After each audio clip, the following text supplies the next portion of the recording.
Assalamualaikum warahmatullahi wabarakatuh, penonton podcast Tiki Taka Jawa Pesradar Banyuwangi. Kembali bersama Ferry lagi. Bersama saya Salis. Ini kita akan membahas soal apa, teman-teman? Kualifikasi Piala Dunia zona Asia, Oke, terutama membahas Indonesia. Soal kualifikasi Piala Dunia. Tapi sebelumnya, ini kalau biasanya kita cuma berdua ya, Per ya? Ya. Nah, ini hari ini kita ditemani Pawang. Pawang.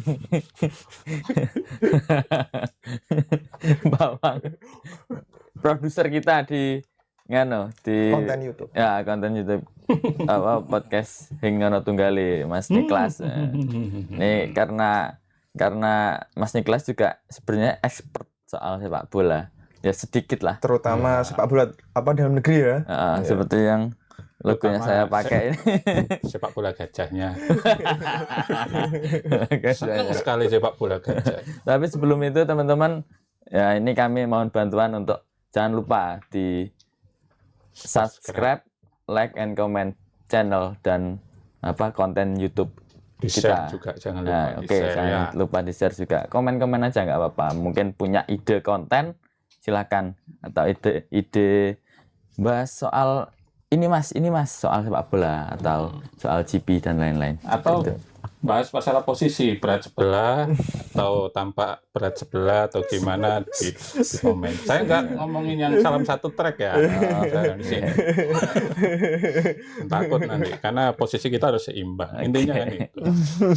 Gimana lihat dua pertandingan timnas Indonesia di kualifikasi Piala Dunia 2026 round 3 ya berarti ya, melawan Arab Saudi dan melawan Australia. Mas Ferry dulu. Arab Saudi dulu ya. Ya, Arab Saudi dulu. Ya, saat pertandingan di Arab Saudi kemarin kalau dilihat dari TV formasi yang dipasang Sintayong itu 352 ya. Tapi kalau secara implementasi di lapangan yang saya lihat formasinya 541. Dengan memasang Martin Pais debutan tim nasional di penjaga gawang, lalu 3 back Verdong, Idzes, Rido, lalu back sayapnya kiri Nathan Joaon, kanannya Sandy Wells, di tengah sayap kanan dan kirinya Ragnar dan Witan, di tengahnya Tom Hai dan Ivan Jenner, lalu di depan ada Rafael Strijk.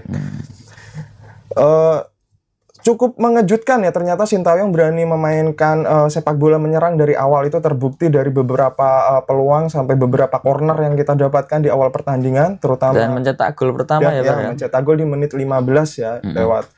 Memang menjadi perdebatan siapa sebenarnya yang mencetak gol, antara Ragnar atau Sandy Wells. Tapi menurut saya siapapun yang mencetak gol, yang penting itu gol untuk Indonesia dan kita bisa mencuri. Dua-duanya selebrasi kan ya. Karena sempat nyenggol sedikit ya, Pak ya. Ya kan memang yang jadi perdebatan itu di situsnya AFC yang ditetapkan mencetak gol Sandy Wells, tapi di FIFA Ragnar Ortmangun yang mencetak gol. Dan yang paling menarik lagi adalah peran Nathan Joaon ya. Dia bermain sebagai inverted fullback di situ. Terkadang saat menyerang dia bisa menjadi gelandang yang mensuplai bola ke depan. Karena kalau proses menyerang, kalau aku lihat memang jadi tiga back. Jadi 3 back. Jadi si Nathan itu maju ke atas. Kalau Mas Niklas lihat pertandingan lawan Arab Saudi yang berakhir imbang 1-1. Lah kemarin sempat ya jadi harapan lah, karena kalau nggak kebobolan di akhir babak pertama ya berarti sebenarnya menang, karena di babak kedua timnas dan itu bisa juga deflektif juga. Gimana Mas Niklas lihat permainan timnas?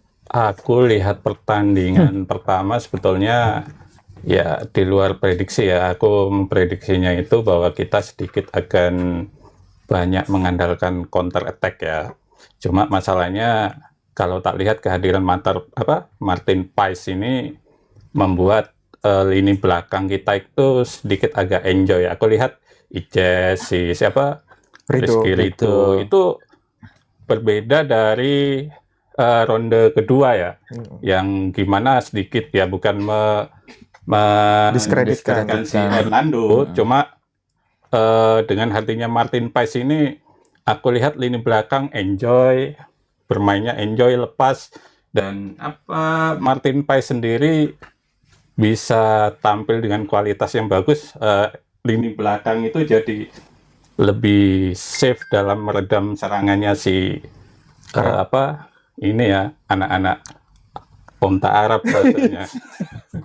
Anak-anak onta Arab ini bisa ini. Padahal kalau lihat prediksi di awal itu kita udah diprediksi kalah, jadi lumbung gol sebetulnya. Itu yang sedikit banyak waktu ketika mau main aku lihat ya kok prediksinya di bursa taruhan aku lihat juga wah kita nggak diunggulkan kan, lawan peringkat berapa 56 lawan 133 waktu itu.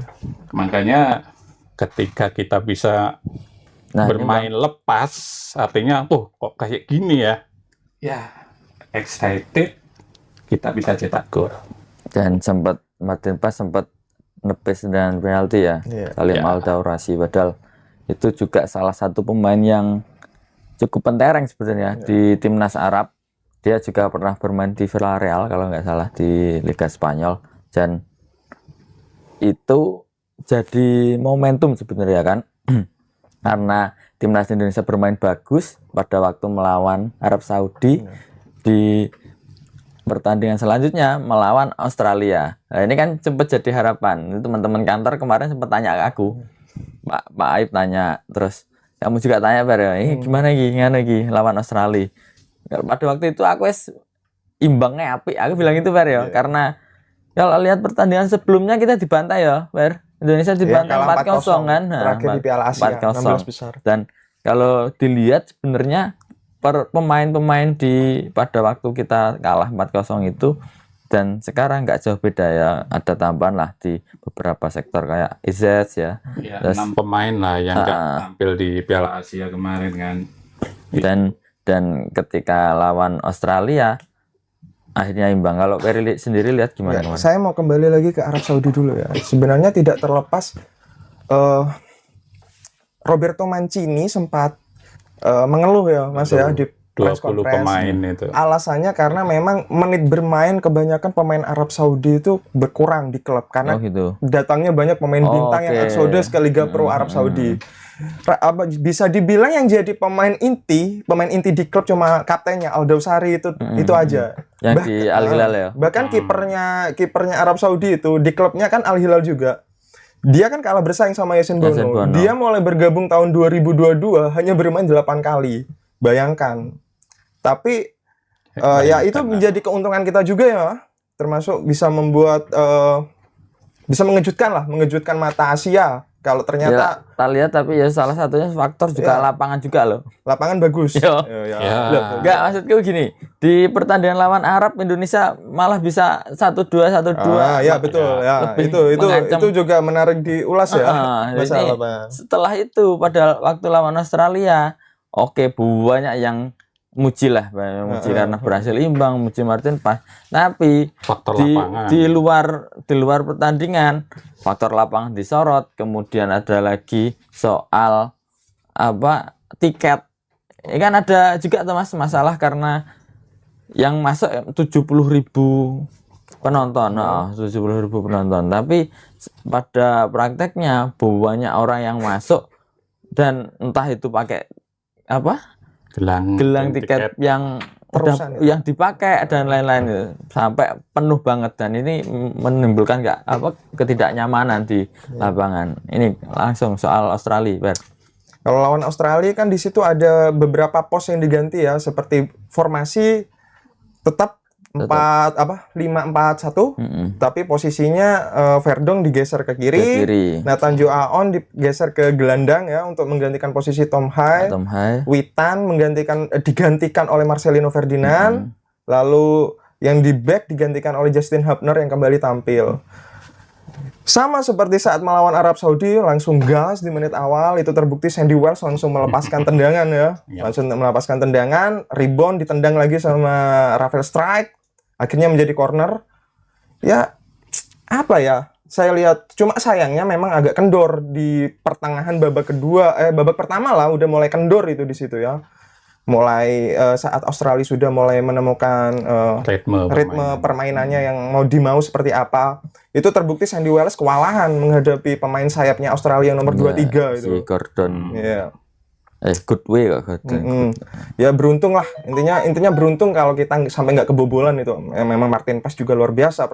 Tapi yang kalau Mas Nikas lihat kunci Indonesia kemarin bisa nahan imbang clean sheet 0-0 itu apa Mas? Selain Martin Paes, ternyata bacanya Martin Paes kalau merujuk ke Koci. Pas. Ya. Kalau kita pakai Martin Paes ejaan lokal yang tapi penake Martin Paes ngono ae. Karena kita pakai ejaan lokal yang disempurnakan ya. Oke. Kalau lihat kuncinya kemarin itu, kalau tak lihat pertama pemilihan pemain dari Sintayong ya, aku rasa udah pas. Karena kalau lihat penampilan kita yang drop di pertengahan babak kedua. Babak pertama itu sudah. Babak pertama itu emang faktor yang menjadi masalah oleh Sintayong itu adalah faktor kelelahan pemain. Karena recovery-nya yang terlalu pendek dari Arab Saudi, habis main kita 4 jam itu pemain baru balik ke ini. Kita tahu penerbangan dari Arab Saudi ke Indonesia kurang lebih 18 jam ya, jam umroh itu kan. Justru malah Australia yang lebih dekat ya. Mereka recovery-nya malah lebih bagus. Recovery-nya lebih bagus. Makanya 18 jam dari Arab Saudi, sedangkan Australia walaupun dia berstatus home, kemarin lawan Bahrain away dia ke Jakarta itu justru perjalanan nggak sampai 12 jam. Itu lebih, artinya mereka secara kebugaran nggak ada lebih masalah bagus, gitu loh. Makanya kemarin ketika kita agak lesu darah di babak pertama itu ya, untung Sintayong udah memikirkan itu ketika pakai garis pertahanan yang nggak terlalu dalam ya, agak tinggi kemarin itu. Ya, tapi cocok lah. Kalau menurutku sih, yang jadi kunci utama itu timnas itu berhasil meredam tendangan sudut. Ya, ya Perel. Harry Sauter itu nggak pernah kalah duel. Loh, Dure. JIJ sih ada yang nganggep dhuwur ya. 190. JIJ itu ya. Itu 2 meter lebih itu. Lah itu lebih tinggi dari JIJ. Ya itu mungkin kalau ada Elkan Bagot kan mungkin menjadi apa ya, marking khusus ya. Tapi emang kalau kemarin itu corner nggak selesai, maksudnya timnas nggak bisa nangkal baru selesai. Tiap corner di sini dredeg kayak ya. Nobar nggak kamu? Nobar? Enggak, saya pas piket. Nonton di streaming di ruang kerja. Ini kan sempat ada kita bahas ya bersama. Kapan-kapan ayo kita live reaction nonton saat timnas main. Nah, ini butuh komentar juga nih dari subscriber. Menurut subscriber perlu nggak kita lakuin itu? Gitu aja, Mas. Tunggu aja waktu. Tunggu aja. Ya, kalau memang pas wes mlebu timnas, mlebu wes mlebu Piala Dunia. Saiki saya odisel. Ini kemarin lawan Australia akhirnya imbang 0-0, berarti timnas kita biar masuk kopi ini rek, biar rotok penyar. Masuk kopi. Ini Mas Dayat mau mengantar kopi. Ini celemek gak 3 wes. Celemek gak 3. Kopi apa ya? Kopi Osing ini. Ini kopinya Kopai Osing Pak Iwan.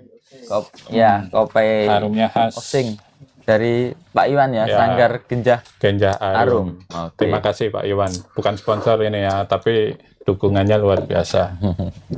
Nah, kembali lagi lah soal timnas. Ini berarti setelah dapat 2 kali imbang, 2 kali hasil imbang, pertama 1-1 melawan Arab Saudi. Secara permainan kita nggak kalah, apalagi main di lapangan yang oke, yang bagus. Ya biar bagaimanapun kan pemain kita juga banyak yang bermain di Eropa. Ini biasa main lapangan apik, tidak main lapangan bosok. Ini GBK bosok lapangannya asli. Bukan bosok, istilahnya standar agraris ya. Nah, itu standar dia. Agraris. Nah, ini selanjutnya lawan Australia imbang juga 0-0 dengan permainan yang ya soal pertahanan oke lah ya, Martin Paes banyak melakukan penyelamatan, terus Ceca juga pemain-pemain bertahan oke lah ya. Tapi soal serangan nah ini yang jadi PR-nya Sintayong menurutku ya. Serangan emang timnas itu gak punya striker loh bro. Ya, gak punya goal getter. Ternyata ya gitu. Rafael strike itu sayap sebenarnya. Pertama sayap. Dia itu cedera, dipaksa main lawan Australia. Nah karena nggak kekurangan pemain dan Marcelino Ferdinand juga menurutku udah masih belum menunjukkan peak performanya. Maksudnya belum kembali kayak Marcelino Ferdinand waktu Piala Asia, waktu dia digadang-gadang jadi masa depan wonderkid. Masih masa depan Indonesia lah. Ini PR-nya kan Mas Niklas menurutku. Awal ini serang, gimana kalau sampean lihat Mas? Ya sebetulnya masalah kita emang di lini serang ya, sampai Sintayong sendiri mengajak kompatriotnya untuk melatih hoki dan Sananta ada juga, pelatih sendiri Mas yo? Iya, gitu kan mendatangkan dari Korea yang sampai media Korea sendiri baru-baru tadi pagi udah bilang bahwa hasil imbang Arab Saudi dengan Australia sendiri dibilang bahwa level Indonesia mendekati Korea. Cuma masalahnya lagi-lagi kita butuh yang namanya goal getter ya untuk memenangkan pertandingan.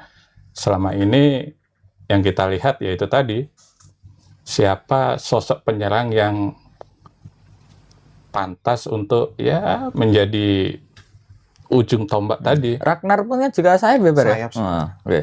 Ya kembali lagi perburuannya gimana? Apakah kita mau memaksimalkan pemain yang ada ataukah berburu ke negeri timnas pusat lagi gitu kan? Karena emang kalau dilihat emang lebih banyak, apalagi nih ya kita belum bahas dua pemain yang akan dinaturalisasi juga, Hilgers dan Eliano Reinders ya. Ini adanya Tijani Reinders yang main di AC Milan.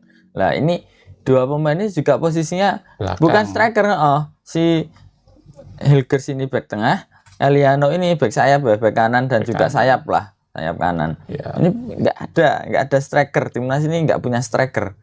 Menurutku, hoki harus Sananta itu toh. Yang striker murni ya. Yang striker murni dan ya mungkin kalau filosofinya Sintayong mungkin ya dia membangun Indonesia ini ya, tim nasional ini kalau tak lihat emang dari bawah ya. Artinya dia mengambil pemain untuk kemudian dicari namanya pelapis-pelapis ketika mungkin dari belakang ini mungkin sudah mantap menurut dia mungkin akan bergeser ke bagian tengah. Pondasi dulu. Kalau Peri lihat gimana Peri? Ini apa menurutmu kalau yang bisa buat timnas ini soal penyelesaian dan soal mencetak gol ini bisa meningkat apa selain tadi yang disebut Mas Niklas, ada pelatih dari Korea Mas ya ternyata khusus penyerangan khusus untuk striker itu. Menurutmu Bar? Saya mau bahas dulu soal naturalisasi tadi soal diaspora tadi. Saya lihat Sintayong ini ngambil pemain, dia cari pemain yang bisa di berbagai posisi, tidak hanya di satu posisi. Praktis yang hanya bisa main di satu posisi itu cuma Martin Paes, cuma kiper doang. Nah, yang lainnya seperti Nathan Joe Aon itu kita lihat bisa bek kanan, bek tengah, bek gelandang, bahkan gelandang serang pun bisa. Balik lagi ke Eliano Reinders itu sebenarnya dia juga pernah dimainkan di Valsenheim di klubnya PSC Slowe. Mungkin itu juga salah satu pertimbangan kenapa dia diambil oleh Sintayong. Mungkin tetap sih yo. Saya Ragnar kan juga. Tapi kan kita juga belum lihat kan performanya. Sebenarnya yang jadi masalah kan gimana cara untuk bisa efektif kan gitu ya. Kalau posisi permain di lapangan lah. Yang penting bisa efektif kan ya. Ya itu. Saya rasa kalau melihat Sintayong itu dia memainkan apapun posisi pemainnya, yang penting bisa bermain di posisi yang dia mau di plot. Saya rasa nggak ada masalah sih. Termasuk Eliano Reinders itu tadi. Saya yakin saat dia bermain dia tidak akan memainkan di posisi back sayap ya, karena posisi itu sudah numpuk. Saya rasa dia memang disiapkan untuk menjadi menjadi kunci dari pertanyaan kita semua itu, jawaban untuk butuh sosok finishing gitu tadi. Finisher lah ya. Ya mungkin prinsipnya beli domba dapat kambing ya. Artinya mungkin mengambil siapa ini Eliano ini seperti kita ingat waktu Elkan Bagot dijadikan kan striker ya kan, itu banyak orang komplain ini padahal itu, ya sebetulnya kan bagian dari strategi juga. Tapi itu kan biasanya emang pada waktu menit-menit akhir. Di tim favoritnya siapa sih? Salis di Barca, Pico itu kan kalau udah mati dia jadi striker kan, dijadiin striker. Dan memang bagus waktu jadi striker. Aku juga kalau di PlayStation Roberto Carlos tak jadikan striker. Karena tendangannya Roberto Carlos tak jadikan striker gitu. Tendangannya banter kali. Kemarin aku antar dusun Mas. Antar dusun ya main ya. Lawan kan dusunku kerajaan ya Desa Sempu. Hari apa aku mainnya? Hari Sabtu kalau nggak salah. IKDP nggak eventmu. Lagi main itu ya lawanku dusun Telogosari Desa Jambangi. Striker siapa Mas? Nanda Pradana. Kiper. Nanti striker. Aku kaget. Nggak, kowe kiper ndak ya. Wah, jadi striker saiki jan top kowe. Sing masane Mas Nanda, sing ngumani aku. Oh, asise iki to. Bonus aku, back pass kebanteran. Bonusnya bagi loro ndak. Back pass kebanteran ini mana ada ya Allah aku. Ini kembali lagi ke Australia. Ini kan kita udah imbang 2 kali ya. Punya poin 2. Ini dari berapa tim Per? 6 ya? 6. Poin 2 ini skemanya kalau timnas ini pingin lolos harus 15 poin. Harus juara grup lah, juara grup dan runner up. Nah, ini kalau 15 poin. Nah, kalau ini di putaran 3 nggak bisa lolos, berarti di putaran 4. Putaran 4 itu minimal juara 3, 4 ini akan masuk ke putaran 4. Nah, selanjutnya kalau nggak masuk bisa lewat playoff dengan zona kontinental. Ini berarti minimal harus juara berapa? Playoff harus masuk ya? Harus peringkat pertama harus peringkat kedua. Oke, peringkat kedua ya. Diadu dengan sama peringkat kedua. Dengan terus baru di playoff lagi ya. Oke. Nah, ini kalau kamu lihat peluang Indonesia untuk bisa lolos ke Piala Dunia, ini biar kita bisa benar-benar merealisasikan ide kamu tadi. Reaction. Iki lah agak mlebu Piala Dunia deh ngapain. Nah, ini kalau kamu lihat peluangnya gimana, Ber? Ini masuk di lewat mana? Kalau secara realistis sih bisa tembus di babak round keempat saja sudah bagus ya kalau menurut saya, karena memang kita juga mesti realistis. Ada Jepang, ada Arab Saudi, ada Australia. Yang pasti mereka akan mati-matian untuk memperebutkan tiket untuk lolos langsung. Apalagi kan Arab Saudi juga lagi gencar-gencarnya untuk bidding Piala jadi Dunia. tuan rumah Piala Dunia 2030 kan. Mereka nggak mungkin kan mau melepaskan peluang ini begitu saja. Bisa lolos ke peringkat keempat atau 3 sudah baik. Minimal berarti harus mendapatkan sekitar 11 poin. 11 poin atau 10 poin. Jadi kalau 10 poin kayaknya kekejar ya. Ini sekarang udah 2 poin. Minimal kita lawan Cina dan Bahrain bisa menang lah ya. Kalau lawan Cina nggak tahu kenapa saya yakin kita bisa menang away ini. Lawan Cina, melihat Cina kan sekarang sepak bolanya lagi nggak baik. Lagi nggak baik lah ya. Kalau lawan Bahrain kita bisa seri di Bahrain, bisa menang di sini. Apalagi kita punya sejarah pernah mengalahkan Bahrain kan di Piala Asia tahun 2007. Walaupun kita juga pernah punya sejarah buruk, pernah dikalahkan Bahrain 0-10. 0-10, tapi itu kan under sejarah, biarkan sejarah. Under 19 kalau nggak salah ya. Bukan itu senior tapi ya. Itu eranya IPL. IPL itu waktu yang pelatihnya itu guru penjas itu. Pelatihnya Haji Santoso. Kan. Semen kok ya. Anu niki legenda niki, Bukan, itu Neil Maizar kalau nggak salah. Haji Santoso sih, Mas. Neil Maizar itu masuk AFF 2012. Lupa pokoknya. Oke, kalau Mas Niklas lihat masih ada Irfan Bahdim juga itu di situ. Lihat peluang Indonesia kalau Peri 3 ronde 4 berarti Peri ya. 3 ke 4 lah, oke lah ya. Kalau Mas Niklas lihat gimana, Mas? Kalau aku lawan Bahrain sama si China ini peluangnya ada juga. Cuma sama Bahrain ini kita kenal sama tim Timur Tengah itu kan sedikit banyak non teknis biasanya ya di sana ya. Kita lihat Qatar itu segala macam, juga Arab Saudi kemarin kita lihat ya peluang untuk curi poin ada.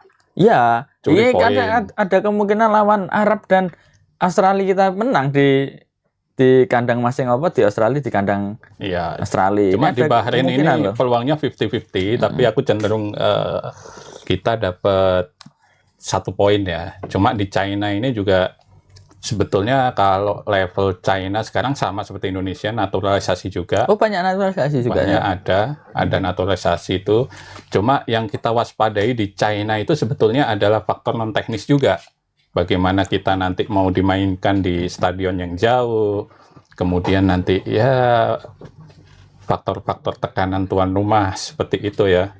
Cuma dari pengalaman lawan Arab Saudi ketika kita main di kandang Arab Saudi, aku lihat perbedaan dari timnas dulu itu kan faktor mental. Kita fight, kita fight mental. Dan juga itu banget ya mentalnya. Dan juga yang pasti faktor dukungan tekanan dari kayak di Australia kemarin kita home dengan Australia itu kan juga ada hati yang harus dijaga. Ibaratnya kan pendukung ini kan jangan sampai kecewa. Tapi jangan salah, banyak WNI juga di Australia. Pasti itu banyak pendukung kita di saat kita tadi di Australia. Iya, di Australia, di Bahrain apalagi. Kemarin kan waktu Arab Saudi itu kita koordinator supporternya ada di Bahrain ya, informasinya intinya itu sebenarnya kan. Kalau menurutku kalau Sintayong bisa memperbaiki masalah finishing, ya sebenarnya setidaknya 2 home itu kita bisa dapat poin 4 lah. Soalnya sayang banget kemarin tuh yang lawan Arab ya kan, yang strike terlambat buat passing. Terus itu, kemarin lawan Australia itu sebenarnya juga ada beberapa loh peluang lah intinya. Ragnar udah menit-menit akhir udah habis yo. Kan kamu tahu ya, di long pass, di lob wis gak kuat. Sebetulnya waktu lawan Arab Saudi itu kita secara fisik udah sangat terkuras karena perbedaan kelembaban di sana kan agak beda dengan di kita ya, agak kering di sana, cukup menguras fisik segala macam. Kalau saya lihat saat melawan Arab Saudi itu kita mulai goyah di saat Sandy Wells digantikan Asnawi dan Tom Haye digantikan Marcelino. Saat digantikan Marcelino. Itu udah keseimbangannya kurang. Tapi juga kalau ngomongin Tom Haye, menurutku juga kayak Sintayong ya emang sedikit gambling lah, sama kayak keresahannya Roberto Mancini kalau pemain-pemain Arab ini menit bermainnya di liga sudah mulai berkurang. Sedangkan Tom Haye ini udah nggak kompetitif loh ini. Masih belum dapat klub kan. Ini padahal sudah isunya di Dinamo Zagreb tapi masih Zagreb. Pernah isunya ada ke Como juga kemarin, ternyata nggak jadi. Ini si Tom Haye ini udah hampir berapa bulan berarti? Apanya? Ini liga udah mulai, ini kan ada sebulan kan ya. Liga Eropa kan udah mulai kan. Ini Tom Haye belum dapat menit bermain. Makanya ya aku agak masuk akal kalau Sintayong narik Tom Haye terus nggak di lawan Australia dia nggak dimainkan mulai pertama gitu, karena itu tadi. Jadi tambah lagi kan Tom Haye dan Sandy Wells itu 2 pemain yang usianya tertua kan di squad ini. Yang satu Tom Haye 29, Sandy Wells 28. Jadi memang agak maklum kalau memang staminanya itu 29 nih saiki ketok tuwek. Padahal kalau dulu kan enggak tuh. 29 kalau belum nikah itu petaka. Kalau lihat kan Mas Niklas, Martin Paes ini kemarin jadi man of the match lawan dua-duanya ya. Oke. Dua-duanya jadi man of the match. Dan penonton di GBK sampai sebut namanya, dan itu jadi pengalaman pertama dia katanya. Nggak pernah lah dapat penghargaan seperti itu. Martin, meskipun teman-teman di stadion juga salah nyebutnya Martin Paes. Ternyata yang benar Martin Paes. Ini gimana Mas lihat kan performanya dia? Yang disempurnakan Martin Paes. Kalau lihat performa dia Mas. Ya sebetulnya udah bisa kita prediksi ya Martin Paes ya. Kita banyak lihat videonya dia waktu tampil di mana itu? Di Dallas itu ya, di Dallas waktu penyelamatan rangkap 3 istilahnya kalau di Messi Instagram. Juga pas segala Messi ya, segala macam itu. Ini Messi ditepis. Cuma yang bikin ada credit point dari penampilan Martin Paes man of the match kemarin itu saya tadi pagi baru follow IG-nya si Martin itu. Ini kan follow apa karena mau podcast ini cari bahan atau gimana? Oh enggak, saya satu-satu pemain-pemain yang saya anggap perform itu saya follow. Oke, tapi siapa aja ini? Martin Pais sama ini baru Rizky Ridho aja. Oke, Rizky Ridho. Rizky Ridho itu yang baru saya follow. Cuma ada kabar sedikit angin ya ketika kabar sedikit angin itu piye Mas? Sedikit kabar angin. Ya daripada hujannya kecil-kecil ya kan, hujannya kecil-kecil gitu kan. Nah, itu. Nah, kabar apa itu sedikit angin itu? Jadi dengan penampilan timnas kemarin itu kan ternyata dipantau sama klubnya si Martin Pais ya. Artinya Dallas FC itu bilang gini bahwa klub memberikan kemungkinan untuk merekrut pemain Indonesia lagi untuk tampil di MLS seperti itu. Artinya kan bisa jadi ini apakah sinyal untuk Tom Haye segala macam ya kan bisa tampil di situ. Apalagi kalau sekarang pemain Indonesia jadi magnet khusus ya. Iya, itu. Untuk ketika Indonesia kemarin ada pemain di situ. Ke Mas Benny ya? Iya, Mark Ben pada waktu podcast. Logonya ban. Logo ban balap. logo belok-belok waktu podcast MotoGP kan ngomongin lah kalau Marquez itu disebut sebagai sales. Nah, ini kan kalau di sepak bola kan di timnas kita juga ada yang dianggap seperti itu ya. Kemarin Pratama Arhan disebut-sebut netizen sebenarnya cuma sebagai bahan marketing aja. Nah ini kalau di luar itu, kalau yang disebut Mas Niklas tadi, Dallas FC ada kemungkinan merekrut pemain dari Indonesia ya. Kalau menurutmu siapa yang cocok? Rizky Ridho. Oke, sepakat aku lah itu. Sepakat aku Rizky Ridho. Karena apa, karena melihat dari beberapa performa terakhirnya bersama timnas, bukan hanya 2 pertandingan kemarin. Memang Rizky Ridho itu layak buat main di luar negeri. Minimal main di Liga Jepang lah dia tuh. Cocok dia tuh. Dan itu harapan kita lah ya. Jangan ojo Persija wes. Mambing kalah 3-1 musuh PSBK biak ya Allah, parah. Melihat dari posturnya juga kan bagus ya, 181 cm itu untuk rata-rata orang Asia kan cukup lah. Dan emang dari 3 center back yang main ya oke bagus semua. Cuma Rizky Ridho pemain yang bagus, ya di luar diaspora ya. Dia yang paling bagus lah ya mainnya. Mainnya tenang banget suka. Marcelino juga. Ya Witan juga oke sebenarnya kan kemarin lawan Arab ya mulai taktis lah kalau mainnya Witan. Rizky Ridho. Kalau Mas Niklas siapa Mas pemain? Asal jangan ke MU aja. Oh iya. Ya lah gak mau pola ning MU gelem. Baik. Timbangane Maguire lho. Enggak apa Rizky Ridho duet karo Lisandro Martinez. Bukannya apa? Rizky Ridho ning MU aku gak kuat nek dibully. Nek wae time kalah. Iku ayo sakno. Ya Niklas. Lihat siapa Mas pemain yang pantas untuk kalau aku ngelihatnya yang lebih cocok Haye ya sebetulnya kalau ke Dallas itu ya karena sebetulnya MLS itu liga yang enggak terlalu kompetitif. Bukan kompetitif artinya untuk pemain-pemain yang usia menjelang pensiun ya 30 itu agak-agak masih bisa menunjukkan magicnya bahasanya di situ. Ya Messi 35 34 Rono 37. Gak wingi sing mlebu Rono 37 ya 37 Artinya di MLS itu masih untuk menjaga performa itu MLS masih bisa. Artinya sekedar untuk jaga performa itu masih bisa lah Tom Haye itu karena tak lihat Tom Haye itu untuk main di Liga Indonesia kurang. Oh, janganlah. Liga Indonesia apalagi Ragnar itu. Aku eman kalau Tom Haye itu. Ya, tapi kalau melihat dari Tom Haye sendiri sepertinya dia masih bernafsu untuk bermain di Eropa ya. Eropa ya. Dinamo Zagreb infonya. Ya, infonya Dinamo Zagreb yang paling santer buat merekrut dia. Tapi ngelihat bursa transfer kan sepertinya sudah ditutup ya. Sudah ditutup belum? Tapi kalau buat pemain free agent enggak masalah. Free agent enggak masalah kan ya. Masih bisa didaftarkan free agent. Meskipun mau main dusunan di tempatku enggak apa-apa. Main di Serie B pun lebih baik daripada dia main ke MLS menurut saya ya. Kenapa nggak ke Como aja ya? Como itu kan salah satu pemiliknya orang Indonesia toh. Iya kan Como sudah tidak masuk skemanya Fabregas dia tidak suka gelandang yang tipe-tipe flamboyan seperti Tom Haye. Oke. Padahal dia mainnya ngono ya Fabregas ya. Ya tapi kebutuhan tim. Seperti kabarnya juga kan sebelum resmi melakukan debut, Martin Paes itu kan sempat dikabarkan ke Empoli kan. Pernah ke Empoli. Cuma ya itu masih kabar angin, ternyata itu masih belum terlaksana. Ya kabarnya juga di Liga Jerman juga kan. Ya. Paes itu.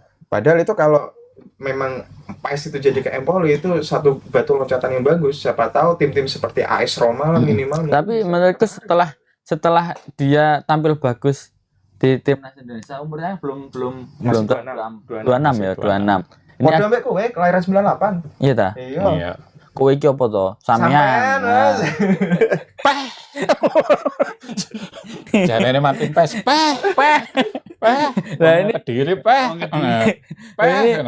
ada kemungkinan ya bisa dilirik tim-tim. Nah, bahkan Liga Inggris pun pasti akan tertarik. Ya. Karena emang sebenarnya kiper bagus memang. Karena pada waktu sempat cedera ya. Sempat cedera terus kiper penggantinya tampil bagus. Dia enggak mau lah jadi akhirnya memilih ke Dallas. Kalau posisi kiper juga sebetulnya enggak terlalu sia ya, enggak. Bahkan kalau Paes itu masih tetap di Utrecht, mungkin pas bisa diambil sama timnas Belanda. Ya udah sampai lah. Tapi kan udah nggak bisa, udah main berarti. Makanya kan itu ke Dallas itu langkahnya. Dan salah satu alasannya dia ingin nggak sabar buat main buat timnas itu satu ternyata. Pengen nyanyi lagu Tanah Airku setelah pertandingan itu sih gila. Tanah air. Lagu itu pas habis kita pelepasan penyu nyanyi itu juga ya, pas pakai maskot itu ya. Tutup mata. Oke, itu tadi soal Martin Paes. Ini ada yang pengen tak tanyakan lagi soal dua pemain ini kan tadi sempat disinggung tipis lah ini, tapi aku pengen lebih tanya lagi lah soal Hilgers sama Eliano. Ini kita pinginnya kan pada waktu itu Tijani Reinders. Tijani itu wajahnya jangan kayak cah Ambon. Indonesia lah Tijani. Eliano ini masih bule itu. Tijani ini gelandangnya AC Milan kemarin main di timnas Belanda Euro kemarin. AZ Alkmaar sebelumnya. Ya. Nah, kemarin sempat ditawari untuk masuk ke timnas Indonesia karena ternyata dia ada peluang masuk ke timnas Belanda ya. Lebih Belanda dan tampil bagus kemarin cetak gol kan lawan Israel pokoknya Israel lah ya. Intinya UEFA Nation League lah pokoknya intinya main bagus lah. Ini ternyata adiknya adiknya Eliano Reinders ini adiknya lebih memilih ke Indonesia. Ini pemain Pexwell ya, PSI Slowe. Ini kamu lihat Miss Hilgers dan Hilgers lah, ini gimana Pak? Hilgers ini nilai pasarnya lebih tinggi daripada Idzes. Dari Idzes itu cuma 42 tak berapa? 120. Ini 120, dan ini kalau secara total ngalahin Vietnam Mas ya. Malaysia. Bahkan setelah pertemuannya dengan Erick Thohir, PSI Slowe itu membuat konten YouTube khusus buat mewawancarai Hilgers. Kenapa kok mau dinaturalisasi? FC20. FC20 itu membuat konten khusus untuk mewawancarai. Kenapa kok bersedia untuk main di Indonesia? Padahal dia masih punya peluang karena di usianya yang masih muda, dia punya peluang untuk membela timnas Belanda suatu saat. Bahkan kan diisu-isukan Ten Hag pun juga tertarik sama dia kan. Ada isunya Ten Hag itu tertarik sama dia. Lah sing Hilgers sing ning MU ya, Pak? Hah? Lanjut. Kasihan Pak. Ternyata alasannya karena alasan keluarga, ibunya adalah orang Indonesia. Tapi orang memang wajah Manado. Minahasa apa Manado? Intinya dia tonggoan Minahasa sama Manado cerdak. Ya, ternyata alasannya karena keluarga itu tadi. Ini dengan adanya untuk permainannya sendiri, posisi bermainnya itu hampir sama seperti Justin Hapner dan dia juga bisa bermain di posisi gelandang bertahan juga. Jadi ya itu sama seperti yang saya bilang tadi, memang STY itu maunya pemain yang bisa multifungsi, tidak hanya di satu posisi. Lah ya. Iya. Dan ini ya sebenarnya jadi tambahan, cuma yang jadi saya kalau memang Hilgers ini masuk, siapa yang harus dikorbankan dari ini loh. Ini kan kalau kan dia kaki terkuatnya kanan ya, kanan, dan posisinya kalau aku lihat di beberapa klip, beberapa video, dia itu ya posisinya di Rizky Ridho. Ya itu yang tapi Rizky Ridho bisa digantikan, bisa bermain di posisinya Justin Hubner. Cuma kalau boleh memilih antara Rizky Ridho sama Justin Hubner, saya lebih milih Ridho lah. Milih Ridho. Iya, Hubner yang satu dia memang belum dapat jam bermain ya. Bahkan sama Cerezo Osaka akhirnya dilepas kan. Hanya 6 pertandingan di Cerezo Osaka. Berarti sekarang kembali ke Wolves under 21. Tapi kalau lihat Justin Hubner Mas ya, dia emang benar-benar pemain yang punya jiwa nasionalisme. Bisa jadi mungkin Justin Hubner dipasang di gelandang bertahan. Aku lebih setuju kan. Filter lah ya, filter. Nah, mungkin Atajo Aon itu juga akan digeser ke posisinya Tom Haye. Melihat usia Tom Haye kan sekarang udah usia 29, mungkin Tom Haye akan lebih banyak jadi pemain pengganti atau tidak full bermain, digantikan super sub-nya si Nathan Jo Aon. Kalau menurut saya lebih baik seperti itu. Ini pemainnya marah-marah ada ya Nathan. Tapi waktu lawan Australia habis benar itu. Habis ya. Umpan-umpannya banyak yang kalau Mas Niklas lihat ada 2 tambahan pemain yang tiba-tiba mengagetkan juga sebenarnya. Kemarin sempat ya ada berita lah kalau Hilgers itu mau dinaturalisasi, tapi kan kayaknya nggak kewujud dalam waktu dekat ini. Ternyata sekarang prosesnya udah hampir selesai. Udah masuk. Nah, tadi Pak Erik WA aku. Erik siapa? Erik siapa ya? Delok Mas. Aku kurang bayar cicilan debt collector itu. Erik debt collector. Erik Semba. Mantan pemainnya Persibaya itu. Iya. Masa lalu itu. Katanya proses di sudah diteken presiden dan sudah dimasukkan ke DPR. Udah masuk ya, Bre? Sudah DPR masuk ke ya? DPR. Udah masuk. Tinggal nunggu sumpah. Tinggal satu disumpah aja. langkah aja udah. Kemungkinan bisa lah di lawan Bahrain itu. Lawan Bahrain Cina bisa. Cina. Nih, gimana Mas Niklas lihat ada tambahan 2 pemain ini, Mas? Ya sebetulnya tinggal kita lihat nanti ya di pertandingan berikutnya kalau emang dia sudah sah mendapatkan paspor Indonesianya. Masalahnya kemarin pun dia ketika kita persiapan lawan Australia itu dia udah bergabung sama tim ya, cuma kan bahasanya masih di ospek, namanya juga anak masa ospek. Pengenalan ya masih perkenalan mungkin. Dua Eliana sama Hilgers. Tapi kira gue mau main loh, Ber. Tapi udah ikut dalam training camp, udah ikut. Minimal tahu pemahaman taktik. Artinya kan suasana di tim seperti ini, dan Pak Erik kemarin kan sudah digadang mau untuk nonton Australia, tapi kan nggak bisa karena agenda liga mulai kan pekan ini kan. Cuma untuk gambaran nanti ketika bergabungnya 2 pemain ini, saya lihat untuk penempatan 2 pemain ini tak lihat Sintayong punya banyak opsi dan strategi yang bikin Bahrain nanti akan bingung ya. Bagaimana mengantisipasi nanti mematikan si Haye, tahu-tahu yang dipasang mungkin salah satu taktiknya kan, salah satunya itu. Sintayong itu pernah melakukan taktik saat Piala Dunia 2018 dengan mengacak nomor punggung. Pernah dengar nggak itu? Ya. Kita uji coba lawan kemarin itu, lawan siapa itu yang Afrika itu? Burgundi itu nomor punggung acak semua. Artinya kan ya cuma tak nilai inilah katanya jeleknya kita ya, ini kritik Pak Erik ya. Artinya kalau bisa nggak semua uji coba timnas itu disiarkan ya.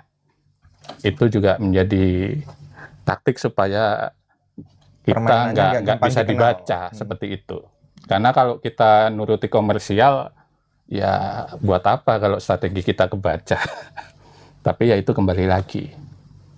Ya, tapi kalau sekarang ya uji coba pun terjual timnas Indonesia sekarang. Nah, iya, masalah itu kita mau mementingkan komersial atau kepentingan tim secara utuh. Karena kalau kita mau perang senjata kita pamerkan semua, ya musuh udah antisipasi.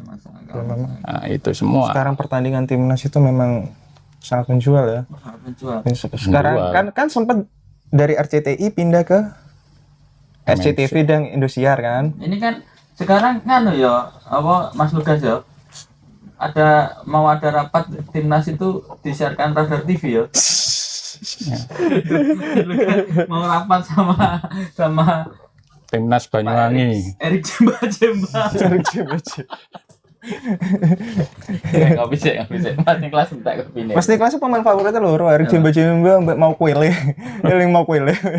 Persewangi. Mas Niklas mungkin ini teman-teman ini sebenarnya kan lah apa jenis di luar konteks kita hari ini. Cuma karena aku pakai baju Persewangi ini. Wah ini. Sewangi Banyuwangi. Nah ini Mas Niklas punya sedikit cerita salah satu pemain Persewangi ini.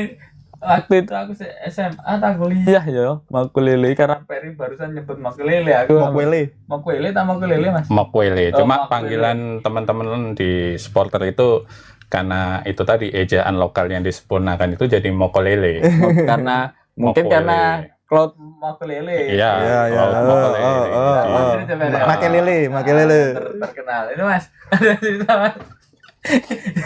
Dulu sempat sakit di Banyuwangi Mas ya. Iya. Itu jadi pengalaman berharga ya ketika seorang pemain asal Perancis ya, posisi di gelandang juga. Bagaimana dia mengalami sedikit disharmoni bahasanya karena hak dia di tim nggak dibayarkan, dia menunggu hak sampai kemudian terlunta-lunta di sini, dia sakit. Akhirnya teman-teman Laros Jenggirat ya yang aware sama si Mokolele ini malam-malam kita bawa ke rumah sakit Fatima karena saya tahu ketika didiagnosis dia tipes seperti itu. Akhirnya teman-teman Laros Jenggirat mengumpulkan dana segala macam sampai tengah malam kita ngangkut Mokolele itu pakai angkot segala macam. Terus karena dia nggak punya uang saku akhirnya kita bikin acara coaching klinik ya, salah satu ke roadshow ke TK-TK ke sekolah-sekolah hanya untuk sekedar memperkenalkan sepak bola. Ya itu pengalaman paling itu ironis.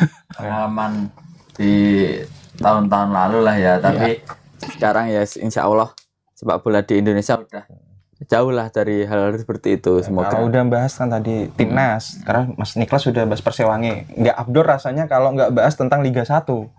Liga 1 sayang sekali sebenarnya. Sekalian udah. Liga 1 sekarang pakai 8 pemain asing. Ya. Itu kalau menurut saya kan malah mengurangi potensi pemain lokal ya. Bahkan kiper pun sekarang banyak yang pakai pemain asing. Kalau menurut Mas Niklas sama Salis gimana? Mas Niklas dulu. Sekarang gini aja, kita komparasi sama yang lagi rame ini komentar kedubes Polandia ya kemarin ya. Katanya bahwa pemain naturalisasi terlalu banyak. Artinya gini ya, kembali lagi kita harus paham dulu kondisi sepak bola kita seperti apa. Kualitas pemain kita, kondisi mulai dari yang di level grassroots ya, SSB. Ternyata kalau temuan saya itu kebanyakan kita nendang aja bola itu untuk passing itu harus saya akui bahwa nggak 100% yang diajarkan itu dengan teknik yang benar. Pokoknya nendang bal, daldel, pokoknya paling gliding artinya kamu sudah good. Bukan seperti itu kondisi sepak bola. Terus masalah gizi. Bagaimana seorang pemain hanya makan nasi bungkus. Kemudian saya pernah ngawal prop bagaimana seorang atlet itu mau tanding final dimasakkan Indomie pakai telur, pakai sayur. Tapi untungnya kita beri treatment waktu itu, ya, kita motivasi Indomie akhirnya ya bisa lah masuk. Ya Indomie itu kan sebutan global untuk mie instan sebetulnya ya, bukan hanya merek satu. Artinya kita ngomong ini itu udah menyebut merek, jadi kita motivasi dia akhirnya bisa walaupun dengan posisi kaki waktu itu ankle-nya kena di pencak silat waktu itu saya ngawal itu di Madiun itu. Nah, itu kan karena bukan karena makan Indomie Mas. Iya, artinya skill tapi juga namanya tendangan itu kan juga butuh kalori ya. Kalori artinya dia sebagai untung motivasinya lebih besar untuk bisa memenangkan pertandingan. Artinya kalaupun dia punya skill tapi kalau dibikin lemes ya sama aja. Terus gitu, kualitas main sepak bola kebanyakan itu kalau kita bilang itu kan dari menengah ke bawah ya. Bagaimana Supriyadi dulu, pemain Persebaya itu dulu ketika ibunya jualan minuman di stadion dibelikan sepatu Persik Kediri terakhir. Seperti itu. Terus dari tingkat pendidikan, bagaimana pemain bola kita itu jarang yang ternyata nggak sampai karena terlalu fokus ke bola ya. Padahal di luar itu dia ya ada pemain yang bola ya ternyata dia juga pendidikan juga oke. Pada waktu Euro, malam main Euro, terus besoknya ngerjain PR gitu dia. Di Indonesia nggak ada yang seperti itu, Mas. Ya, terus akhirnya apa? Ketika kita kemudian mau main keluar, akhirnya kendala yang dihadapi adalah bahasa. Ya, kemampuan adaptasi. Kita kalau nggak makan pecel, nggak makan. Nggak mau makan. Kita umpama ada makanan substitusi, kita agak bingung mungkin ya. Ketika umpama kalorinya didapat dari kentang atau daging, mungkin kalau nggak makan nasi nggak enak.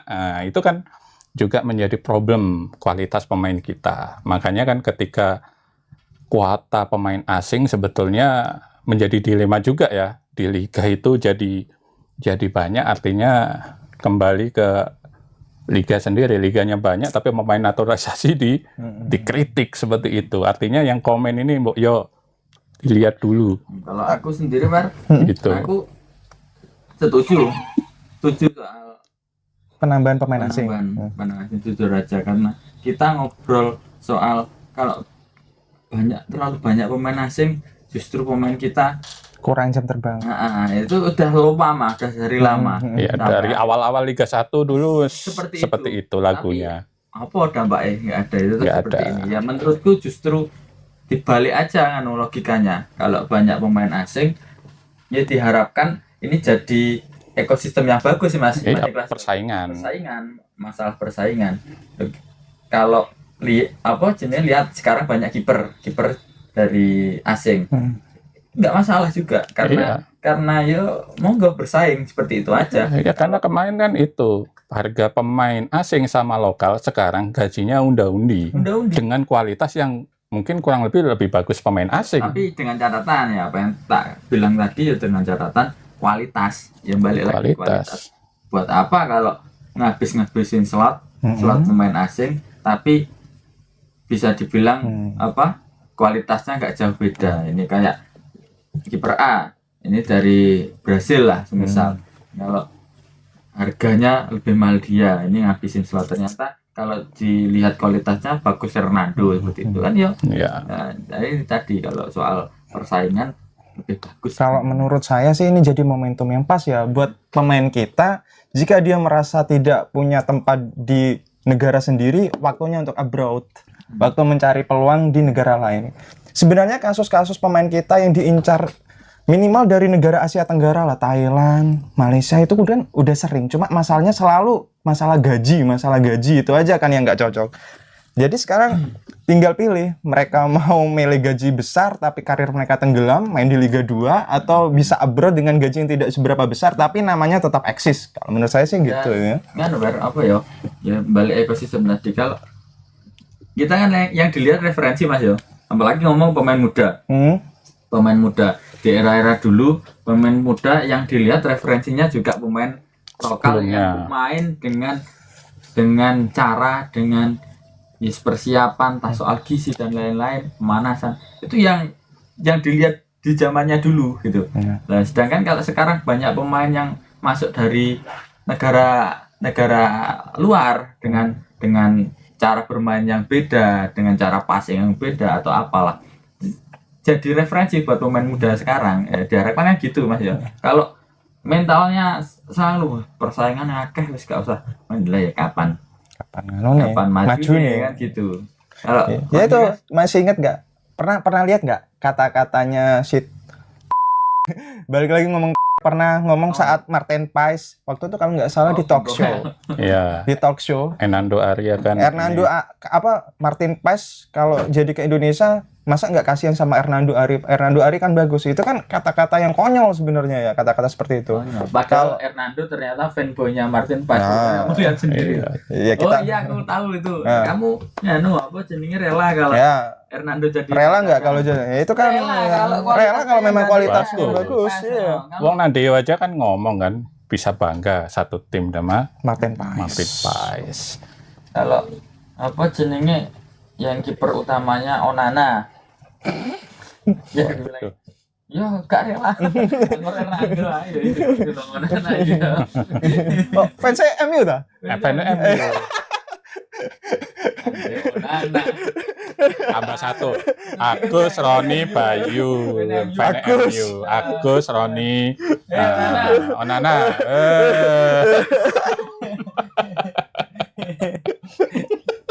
Nah, ini Jumatan. Ini karena apa penonton setia podcast Tiki Taka Jawa Radar Banyuwangi, karena aku baru ingat kalau sekarang itu hari Jumat. Nah ini Semua. Karena mayoritas kita Muslim ya, jadi mau Jumatan dulu. Mungkin kita sambung lagi di pertemuan selanjutnya.